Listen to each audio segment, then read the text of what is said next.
All right, folks, let's talk about extroversion. Now, a lot of people hear these terms introverted, extroverted, and I think we get a little confused on what they mean, but I'm gonna give you 2 tips to be more extroverted and outgoing. Now, a lot of times when we talk about these terms, when we say introversion, people refer to it as being to yourself, don't wanna go out and do things of that nature, and that can be a part of it.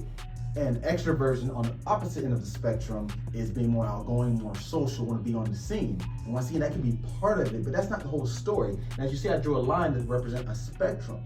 No one's one or the other. This is a trait theory, not a type. Type means you're either one type or the other type. With trait theories, we're either somewhere on the end of each side of the spectrum. You might be closer to introversion, might be closer to extroversion, but we typically fall somewhere on the scale. Now, when we think about these traits, it's not just are we outgoing or not outgoing, if you're social or not social.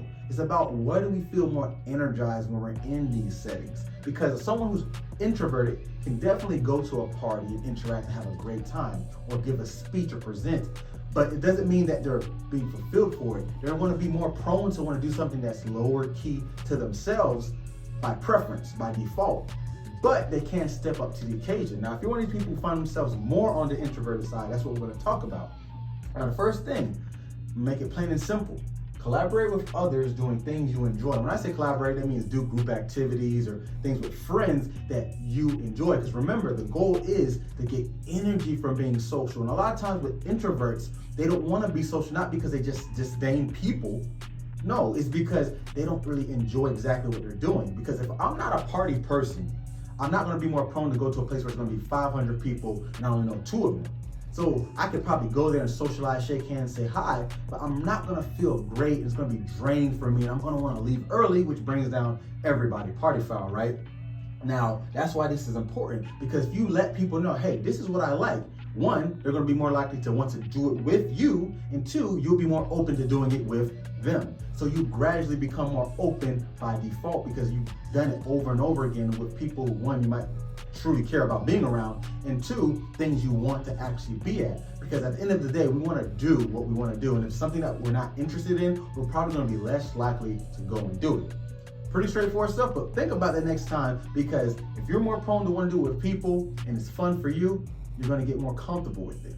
Now, number 2, set specific goals. Now, when I say specific goals, this is in reference to being more extroverted. A lot of people who want to come out of their shell, if you will, they want to say something like, I want to be more social and outgoing, but that's very vague. What does that truly mean? Make an actual list, even like an accomplishment, like of what you want to achieve pertaining to being more extroverted. Because you could say something like, I'll talk to a new person every single day. Or you might say, I'll tell a funny joke in front of people that I typically wouldn't do at work. You know what I'm saying? Because this is gradually getting you opened up, and then now you can check it off to say that I've accomplished this. And guess what? The brain loves achieving things, and it releases that dopamine to reinforce behavior so you can want to be motivated to do it again. So you can get even more into it by going off the rails instead of just telling a joke to a group of coworkers or friends. You can go do karaoke night or something like that, or trivia night, something that now is in a setting where it's more strangers, it's more pressure. Now, I'm not saying to jump right into that unless you're ready, but the goal is to gradually set goals to check off so you can become more extroverted, because it's not a one-night thing. These are things you have to practice. Just like any skill, such as getting faster, stronger, smarter, you have to work for it. So you have to build up by doing these more and more. So in the words of the great Goody Mob and Outkast, you need to get up, get out, and get something, but don't forget to get your mind right.